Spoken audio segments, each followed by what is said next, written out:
Good morning, kitchenettes. It is cold. Now, some of you might be in colder climates in Florida, but it's 32 degrees, water freezes. It's cold. I know some of you are below freezing, so I feel for you.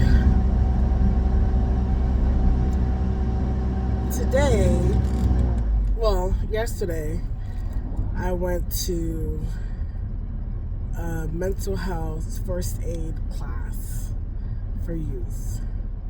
So I went to work. Instead of sleeping, I went to the class and I felt blessed by it. It was helpful. I don't know that it gave me an immense amount of new information, but it was definitely a nice refresher course. And I say that because I have been dealing actively with my mental health for the past 10 years.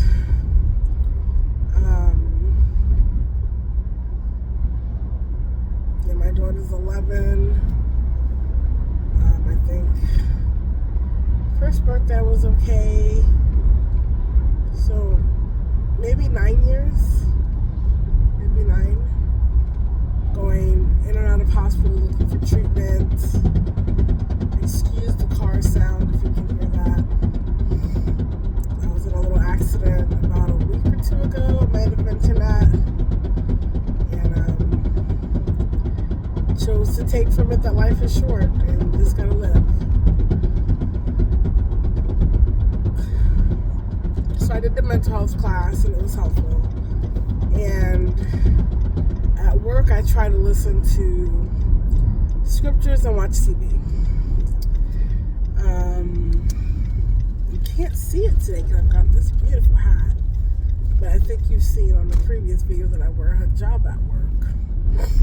And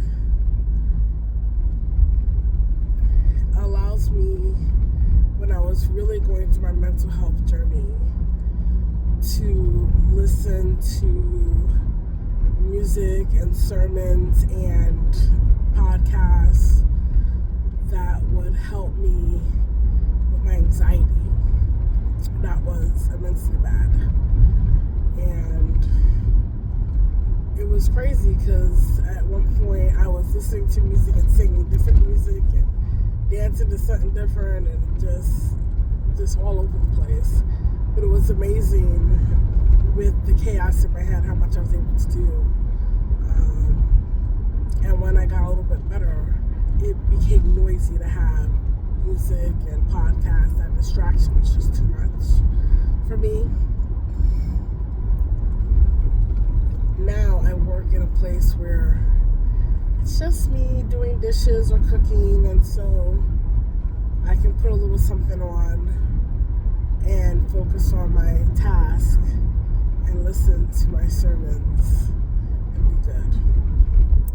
So I got on today because I was listening to a sermon. I like Michael Todd. And he's gotten some flack, but if you're a man of God, who won't attack you, right?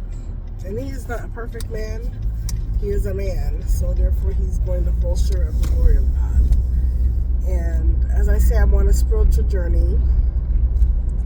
I'm Christian plus African Yoruba, but I grew up Christian, and so the Bible is always going to have a special place for me. And today he was talking about how God can't heal what you don't reveal. And I hate to contradict the man of God. I think that there's parts in the Bible where definitely someone says, hey, I have this infirmity, please heal me. And that makes the situation that much easier. If I know your need, it's that much easier for me to meet your need.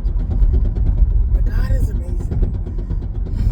And so I think of the woman by the well, where she goes and says, come meet a man who told me about myself. And so sometimes we try our best to hide what we need to be healed. But God being God can still provide you with the ointment and the healing that you need. I say that to say because we're talking about suicide and mental health issues and depression and anxiety and kids needing a safe place to come and communicate with you, and you being that for them and seeing the signs that something is going on. And I think they don't always, and I think the point is, like, they don't always have to come out and ask for help, right? You create a safe place for that. God creates a safe place so you can come and say, hey, I see you.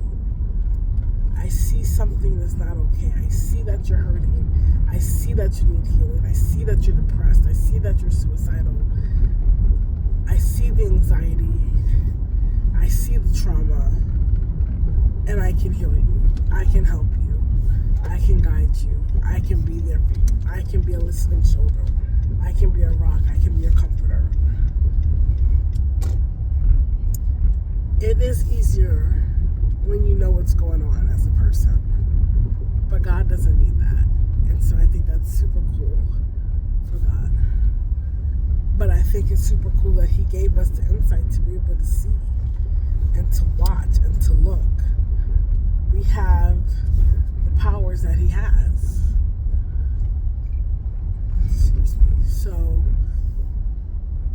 we can discern some of the needs of our brothers and sisters without them speaking.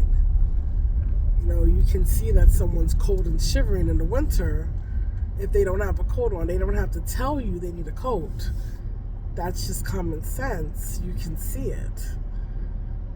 Sometimes it's not that obvious, but you can kind of tell someone's a little hungry. Sometimes see them, how they're looking at food, a little, hear the stomach growl.